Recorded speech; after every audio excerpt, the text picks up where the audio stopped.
Hello student, यदि आप भी 2024 में एग्जाम देने वाले हैं तो क्वेश्चन बैंक का रिवीजन करना आपके लिए बहुत महत्वपूर्ण है, क्योंकि क्वेश्चन बैंक से 80% क्वेश्चन पूछता है। क्वेश्चन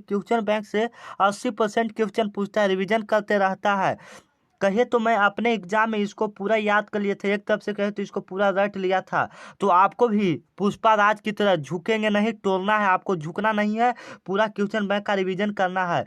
तो आप हमारे मदद से क्वेश्चन बैंक का रिवीजन कर सकते हैं। तो आज मैं साइंस का रिवीजन कराऊंगा, 2011 2022 का 2012 का रिवीजन कराऊंगा। आप जानते हैं कि आपका रिवीजन ही आपको टॉपर बना सकते हैं। जब तक आप रिवीजन नहीं करिएगा तब तक आप टॉपर नहीं बन सकते, क्योंकि रिवीजन करने से ही टॉपर बनता है। बड़ा बड़ा कोई टॉपर को ले लीजिए तो वह रिवीजन करता है। अभी तक आप हमारे व्हाट्सएप ग्रुप में नहीं जुड़े हैं तो जुड़ सकते हैं, क्योंकि वहाँ पर रोजाना क्विज खिलाया जाता है एवं टॉपर का वीडियो अपलोड किया जाता है। अभी तक आप टॉपर का वीडियो नहीं देखे हैं तो देख सकते हैं। तो चलिए पढ़ाई की शुरुआत करते हैं। सबसे पहला क्वेश्चन कह रहा है कि हीलियम कैसा तत्व है। हीलियम कैसा तत्व है, आपको बताना है कि हीलियम कैसा तत्व है। यह 2011 का है क्वेश्चन। मैं क्या 2011 का है, तो हीलियम कैसा तत्व है आपको बताना है। तो हीलियम अक्रिय तत्व। हीलियम कैसा तत्व है, हीलियम अक्रिय तत्व है। आपको बताना है कि हीलियम कैसा तत्व है, तो अक्रिय तत्व है। इसी तरह बताना है कि जल में हाइड्रोजन तथा ऑक्सीजन के पूछा कि हीलियम कैसा तत्व है, तो अक्रिय तत्व आपको बताना है। हीलियम कैसा तत्व है, अक्रिय तत्व। कभी कभी इसका संकेत पूछ देता है, तो हीलियम का संकेत क्या होता है, He होता है। आपको पता होना चाहिए हीलियम का संकेत क्या होता है, He। अगला क्वेश्चन का है कि जल में हाइड्रोजन तथा ऑक्सीजन की परमाणु संख्या का अनुपात क्या होता है। जल में हाइड्रोजन तथा परमाणु संख्या का अनुपात कितना होता है। आपको ऐसे नहीं याद रहता है तो आप इसको ऐसे याद कर सकते हैं। H2O होता है जल का संकेत, H2O होता है। तो हाइड्रोजन का 2 है, ऑक्सीजन का 1 है।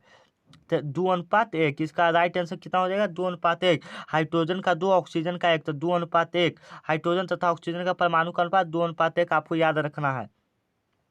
आगे चलते हैं। कहा कि आवर्त सारणी में कितने आवर्त है। आवर्त सारणी में कितने आवर्त है आपको बताना है कि आवर्त सारणी में कितने आवर्त है।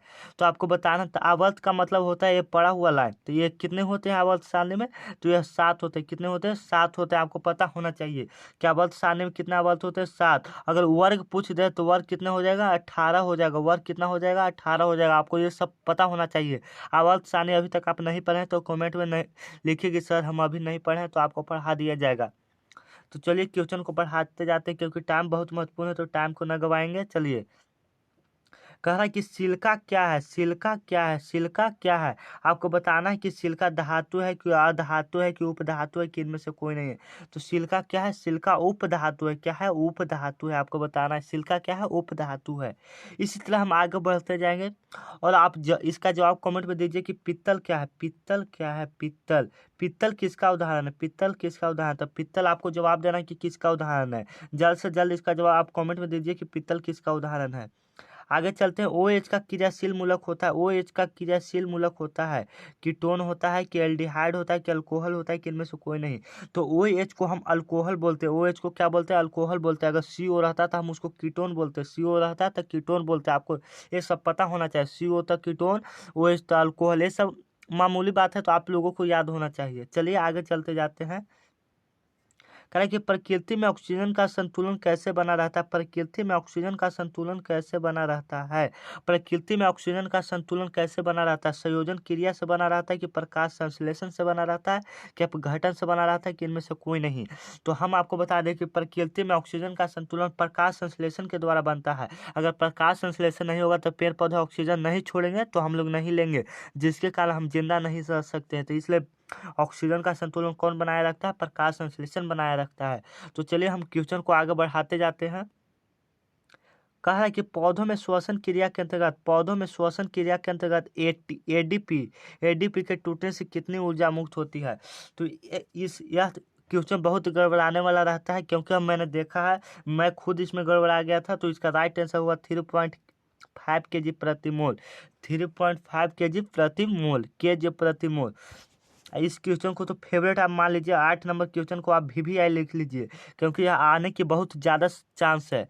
तो ऑप्शन ए है, मानव हृदय में पूछा कि मानव हृदय में कितने कोष्ठ होते हैं।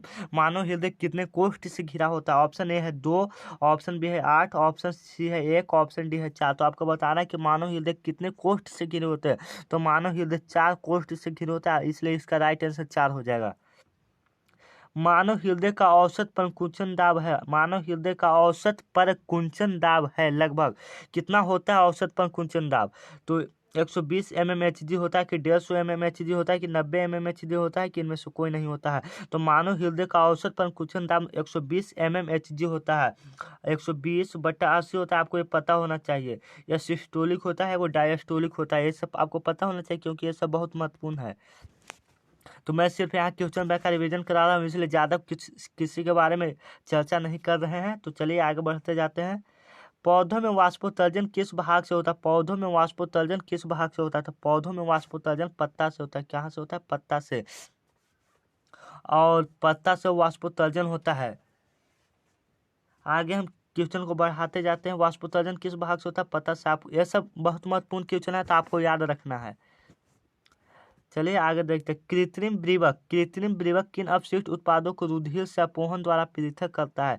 पूछ रहा है कि कृत्रिम ब्रीवक माने जो ब्रिक होता है वह सफाई करने का, खून को सफाई करने का काम करता है। कृत्रिम माने जो आदमी लगाता है ब्रिक, तो वह किन अपशिष्ट उत्पादों को रुधिर माने खून से अपोहन द्वारा पृथक करता है? तो वह नाइट्रोजन को अलग करता है। किसको अलग करता है? नाइट्रोजन को अलग करता है। ये मत देखिएगा कि इनमें से सभी है, तो ये गलत ऑप्शन है। इनमें से सभी नहीं होगा, नाइट्रोजन होगा। हाइड्रा में प्रजनन की कौन सी विधि पाया जाता है? हाइड्रा में भी क्वेश्चन आप लगा लीजिए, इसको आने की ज़्यादा संभावना है। पूछ रहा है कि हाइड्रा में प्रजनन किस विधि में होता है? हाइड्रा में प्रजनन किस विधि से होता है? द्विखंडन द्वारा होता है कि मुकुलन द्वारा होता है कि लैंगिक जनन द्वारा होता है कि इनमें से सभी द्वारा? तो हाइड्रा में प्रजनन मुकुलन द्वारा होता है। हाइड्रा में प्रजनन किसके द्वारा होता है? मुकुलन द्वारा होता है। किसी माध्यम में अपवर्तनांक का मान होता है, मान म्यू का मान होता है, किसी माध्यम में अपवर्तनांक का मान होता है साइन आई बटा साइन आर। ये बहुत हल्का क्वेश्चन, क्योंकि यह बार बार रिपीट करता रहता है, तो इसको आप भी लगा लीजिए। साइन आई बटा साइन आर, साइन आई बटा साइन आर, और नहीं तो कि आप मान दीजिएगा साइन आर बटा साइन आर। इसका राइट आंसर साइन ऊपरे आ या नीचे आर, सबसे पहले आई आता है तो ऊपरे आई हो जाएगा, उसके बाद आर हो जाएगा। इसके लिए कोई डाउट नहीं है। आगे हम बढ़ते जाते हैं। 2011 का क्वेश्चन बैंक समाप्त होने वाला है। अब 2012 आएगा, तो ये 2011 को समाप्त करते हैं जल्द। 20 क्वेश्चन था। तो दाढ़ी बनाने में कौन सा दर्पण उपयुक्त होता है? ये तो इसको तो आप MCQ मतलब बहुत महत्वपूर्ण क्वेश्चन इसको मान लीजिए। दाढ़ी बनाने में कौन सा दर्पण उपयुक्त होता है? समतल दर्पण, उत्तल दर्पण कि अवतल दर्पण, किनमें से कोई नहीं? तो दाढ़ी बनाने में अवतल दर्पण का प्रयोग होता है। आप एक खान सर का शायरी सुने होंगे, खान सर का सुने हैं? सुना दूं आप लोगों को शायरी? चलिए नहीं सुनाते, आगे बढ़ते जाते हैं। कहा कि स्पेक्ट्रम में किस रंग की किरण का झुकाव होता है? जब तक तोड़ेंगे नहीं, जब तक छोड़ेंगे नहीं, ये आपको पता होना चाहिए। जब तक आप पढ़ रहे हैं तब तक आप राजा हैं, आप राजा की तरह रहिए पढ़ रहे हैं तो। स्पेक्ट्रम में किस रंग की किरण का झुकाव अधिक होता है? माने झुकाव अधिक होता है, तो झुकाव अधिक किसका होता है? लाल का होता है। किसका झुकाव अधिक होता है? लाल का होता है। चलिए आगे चलते हैं। विद्युत फ्यूज विद्युत धारा के किस प्रभाव पर कार्य करती है? विद्युत धारा के किस प्रभाव पर कार्य करते हैं? विद्युत फ्यूज विद्युत धारा के किस प्रभाव पर कार्य करती है? उष्मीय पर कि चुंबकीय पर कि रासायनिक पर, कि इनमें से कोई नहीं? तो चुंबकीय पर काम करता है। किस पर काम करता है? चुंबकीय पर काम करता है। किसी कुंडली का प्रतिरोध ज्ञात करने के लिए सूत्र है, तो आर बराबर क्या होता है? भी बटा आई। आर बराबर क्या होता है? भी बटा आई होता है। तो ये पता होना चाहिए आपको। आर बराबर भी बटा आई होता है किस कुंडली का प्रतिरोध ज्ञात करने के लिए सूत्र। मैंने आर मैंने प्रतिरोध, भी मैंने वोल्ट, आई मैंने तो समझ ही रहे हैं। तो आर बराबर भी बटा आई। आगे हम क्वेश्चन को बढ़ाते जाते हैं। कह रहा है कि डायनेमो में किस प्रकार की धारा प्राप्त होती है? डायनेमो में किस प्रकार की धारा प्राप्त होती है? डिस्क धारा होती है कि प्रत्यावर्ती धारा होती है कि दोनों होती है? तो डायनेमो में दोनों धाराएं प्रवाहित होती है। डायनेमो में दोनों धाराएं प्रवाहित होती है। डायनेमो में दोनों धाराएं प्रवाहित होती है, आपको पता होना चाहिए। आगे चलते हैं। डेंगू उत्पन्न करने वाले मच्छर किस तरह के जल में रहते हैं? तो डेंगू उत्पन्न करने वाले मच्छर साफ जल में रहते हैं। कौन से जल में? साफ जल में रहते हैं डेंगू। तो ये मत समझेगा कि डेंगू उत्पन्न करने वाले मच्छर किस तरह के, साफ जल में रहते हैं। डेंगू उत्पन्न करने वाले मच्छर साफ जल में रहते हैं। पूछ रहा है कि निम्नलिखित में से कौन बायोगैस ईंधन का स्रोत नहीं है? बायोगैस ईंधन का स्रोत नहीं है, तो लकड़ी है, गोबर गैस है, कोयला है, तो नाभिकीय ऊर्जा नहीं है। आपको यह पता होना चाहिए। नाभिकीय ऊर्जा नहीं है, तो यह आपको पता होना चाहिए। तो आगे हम क्वेश्चन को बढ़ाते हैं। अब आ रहा है 2012। एक कितना का आ रहा है? 2012 का क्वेश्चन बैंक आ रहा है। इसमें भी 20 क्वेश्चन है, तो इसको भी हम पूरा कर लेते हैं। 2011 2012 कंप्लीट। तो आगे चलिए। पाइरुवेट के विखंडन से कार्बन डाइऑक्साइड तथा पाइरुवेट के विखंडन से कार्बन डाइऑक्साइड जल तथा ऊर्जा देता है। यह क्रिया कहाँ होता है? मैंने पाइरुवेट के विखंडन से कार्बन डाइऑक्साइड मतलब CO2 और H2O तथा ऊर्जा देता है। तो यह क्रिया माइटोकॉन्ड्रिया में होता है। कहाँ होता है? माइटोकॉन्ड्रिया में। इसको आप थोड़ा VVI लगा लीजिए, कभी कभी ये पूछ देता है। ज़्यादा तो संभावना नहीं, बट जानते हैं ना, संभावना जिस पर है तो उससे VVI लगा लेना जरूरी है। तो चलिए, निम्नलिखित में कौन सा पदार्थ लेंस बनाने के लिए प्रयुक्त नहीं किया जाता? लेंस बनाने के लिए प्रयुक्त नहीं किया जाता, ये तो आप इसको MCQ मान लीजिए, इम्पोर्टेंट मान लीजिए इसको। तो लेंस बनाने के लिए किसका प्रयोग नहीं किया जाता? आपको तो ये पता होगा, कमेंट में इसका जवाब फाड़ के लिखे। कमेंट में इसका जवाब आप फाड़ के लिखे चुटकियों में। निम्नलिखित में कौन सा पदार्थ लेंस बनाने के लिए प्रयोग नहीं किया जाता है? तो मिट्टी का प्रयोग नहीं किया जाता है। इसी तरह आगे हम बढ़ते जाते हैं। कह रहा है कि किसी बीम का वास्तविक प्रतिबिंब समान आकार का प्राप्त करने हैं तो बीम को उत्तल लेंस के सामने कहाँ रखेंगे? जो 12 क्वेश्चन आपको दिखे उस पर ज़्यादा ध्यान आपको नहीं देना है, क्योंकि 12 क्वेश्चन में आप गड़बड़ा सकते हैं। तो इसलिए आप छोटे छोटे क्वेश्चनों को ऐसे देखें जो आपको तब तुरंत माइंड में आ जाए। तो इसको चलिए फिर भी इसको हम बता देते हैं, हमारा फर्ज बनता है बताने के लिए, तो बता देते हैं। किसी बीम का वास्तविक प्रतिबिंब समान आकार का प्राप्त करने हैं तो बीम को उत्तल लेंस के सामने कहाँ रखेंगे? मैंने समान आकार का प्राप्त करना है तो बीम को कहाँ रखेंगे? अगर आप पढ़ें उत्तल लेंस तो आपको बता सकते हैं कि वास्तविक तथा समान आकार का प्राप्त करने के लिए कहाँ हम रख सकते हैं उसको। तो उसको हम वक्ता केंद्र पर रखेंगे। सी पर रखेंगे तो वह जैसा रहता है वैसा ही बनता है। सी पर रखेंगे, वक्ता केंद्र पर रखेंगे तो वह जैसा रहता है वैसा ही बनता है। आगे चलते हैं। समान दृष्टि के वयस्क के लिए सुस्पष्ट की अल्पतम दूरी, अल्पतम मतलब होता है न्यूनतम दूरी। अगर कोई आपसे पूछ दे तो न्यूनतम दूरी, तो न्यूनतम दूरी कितना होता है? 25 सेंटीमीटर होता है। आप गड़बड़ाए मत जाइएगा, ये 25 मीटर लिखे, 25 सेंटीमीटर होता है। अगर दूर पूछ दे तो अनंत होता है, दूर पूछ दे तो क्या होता है? अनंत होता है। आगे कह रहे हैं कि लोहा की परमाणु संख्या है। लोहा की परमाणु संख्या 23 होता है कि 26 होता है कि 25 होता है कि 24 होता है? तो लोहा की परमाणु संख्या 26 होता है। आपको ये कंफर्म पता होना चाहिए। इसका संकेत क्या होता है? आप कमेंट में इसका संकेत बताएं। लोहा की परमाणु संख्या क्या होता है? तो Fe होता है। क्या होता है? Fe होता है परमाणु संकेत। संकेत कह रहा है कि कोई बिलियन क्वेश्चन गलत हो गया था तो हम इसको सुधार दें कलम से। कोई बिलियन नीला को लाल कर देता है, नीला को लाल कर देता है तो उसका pH मान क्या होगा? नीला से लाल करेगा तो वह अम्ल होगा। नीला से लाल तो अम्ल कब होगा? नीला से लाल करेगा तो अम्ल, और अगर लाल से नीला करेगा तो क्षार, लाल से नीला तो क्षार, लाल से नीला तो क्षार, और नीला से लाल तो अम्ल। नीला से लाल तो अम्ल, तो अम्ल का pH मान 7 से कम होता है। तो यहाँ देखिए 7 से कम कौन है? 5। तो बस इसी में टिक लगा देना। ये सब कोई भारी नहीं रहता, सिर्फ आप थोड़ा सा दिमाग लगाएगा उसका आप आंसर पा सकते हैं। चलिए, कह रहा है कि आधुनिक आवर्त सारणी में वर्गो, यहाँ पर वर्गो लिख लेते हैं, यहाँ पर हम लिख देते हैं वर्गो। वर्गो की संख्या होती है, अभी तो बताएं 2011 वाला क्वेश्चन बैंक में, तो 2011 वाला क्वेश्चन बैंक में बताया कि आधुनिक आवर्त सारणी में वर्गों की संख्या कितनी होती है? 18 होती है। आपको पता होना चाहिए। कह रहा है कि CHO अभिक्रियाशील मूलक को कहते हैं। CHO अभिक्रियाशील मूलक को, कीटोन को तो हम CO बोलते हैं, अल्कोहल को तो OH बोलते हैं। तो एल्डिहाइड बोलेंगे, CHO को अभिक्रियाशील मूलक को क्या बोलेंगे? एल्डिहाइड बोलेंगे। ये सब बहुत हल्का क्वेश्चन रहता है, तो आप लोग सिर्फ दिमाग लगाइएगा तो हो सकता है। कह रहा है कि निम्नलिखित में से कौन विद्युत परिपथ लिखल है? क्या लिखल है? निम्नलिखित में से कौन? ये तो पता ही नहीं चल रहा है क्या लिखा है। चलिए इसको छोड़िए। कह रहा है कि विद्युत धारा उत्पन्न करने की युक्ति को कहते हैं, विद्युत धारा उत्पन्न करने की युक्ति को कहते हैं, विद्युत धारा उत्पन्न करने की युक्ति को हम क्या कहते हैं? तो विद्युत धारा उत्पन्न करने की युक्ति को हम जनित्र बोलते हैं। क्या बोलते हैं? जनित्र बोलते हैं। विद्युत धारा उत्पन्न करने की युक्ति को हम जनित्र बोलते हैं। ये आपको ये नहीं कि मोटर मार दीजिएगा। देखिए, एक मेरे दोस्त का किताब है तो देखिए इसमें गलत मारा हुआ है। तो विद्युत धारा उत्पन्न करने की युक्ति को हम जनित्र बोलते हैं। इसी तरह हम आगे बढ़ाते जाते हैं। लघुपथन के समय परिपथ में विद्युत धारा का मान, मतलब लघुपथन जब होता है तो लघुपथन का मतलब शॉर्ट सर्किट, जब आपके घर में चिंगारी बिकता है, शॉर्ट सर्किट होता है, तो उस समय विद्युत धारा का मान बहुत अधिक बढ़ जाता है, जिसके कारण आग भी लग सकता है। आग भी लग जाता है ना। तो कमेंट में आप जवाब दीजिए कि लघुपथन को क्या कहते हैं? तो शॉर्ट सर्किट कहते हैं। निम्नलिखित में से कौन जैव मात्रा ऊर्जा का स्रोत उदाहरण नहीं है? ये पिछले वाला भी में था, 2011 में भी था। तो आपको ये बताना है कि नाभिकीय ऊर्जा जैव मात्रा ऊर्जा का नहीं है, क्योंकि ऊर्जा जिसमें लगा है तो वो जैव मात्रा का कहाँ से होगा? आपको ये भी, आप ऐसे भी पकड़ सकते हैं। कह रहा है कि कोई तत्व, कोई, देखिए 12 क्वेश्चन आ गए तो उस पर आपको ध्यान नहीं देना, फिर भी हमारा फर्ज बनता है, हम आपको बताएंगे। कोई तत्व ऑक्सीजन के साथ अभिक्रिया अभिक्रिया कर उच्च गलनांक वाला यौगिक निर्मित करता है तो यह यौगिक जल में विलय है तो यह तत्व होगा।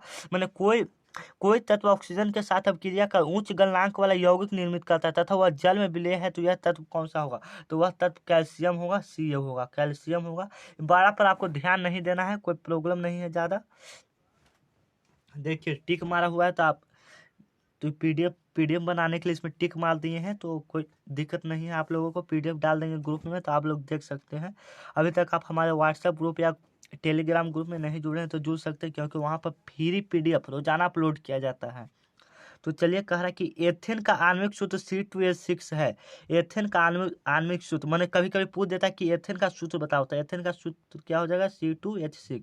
ये सब आपको पता होना चाहिए, क्योंकि छोटे छोटे से ही आप बड़ा बन सकते हैं। आप छोटे छोटे याद रखेंगे तभी आप टॉपर बन सकते हैं। एथेन का आणविक सूत्र C2H6 है तो इसमें होगा तो छह सहसंयोजक बंधक होगा। कितना होगा? 6 सहसंयोजक बंधक होगा।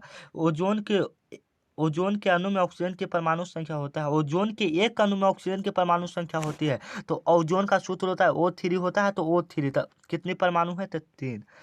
बस आपको ये कहे ना क्वेश्चन भारी नहीं होता, सिर्फ आपको दिमाग लगाना है। तो आपको ओजोन का सूत्र पता रहता तो आप ऐसे ही बता देते कि 3। कह रहा है कि मनुष्य में वृक्क एक तंत्र भाग है जो संबंधित है। मन वृक्क होता है जो उत्सर्जन से संबंधित है। यह उत्सर्जन से संबंधित है। इसको तो आप भी लगा लीजिए, क्योंकि यह बहुत महत्वपूर्ण क्वेश्चन है, बार बार पूछता है। मनुष्य में वृक्क एक तंत्र है जो उत्सर्जन से संबंधित है।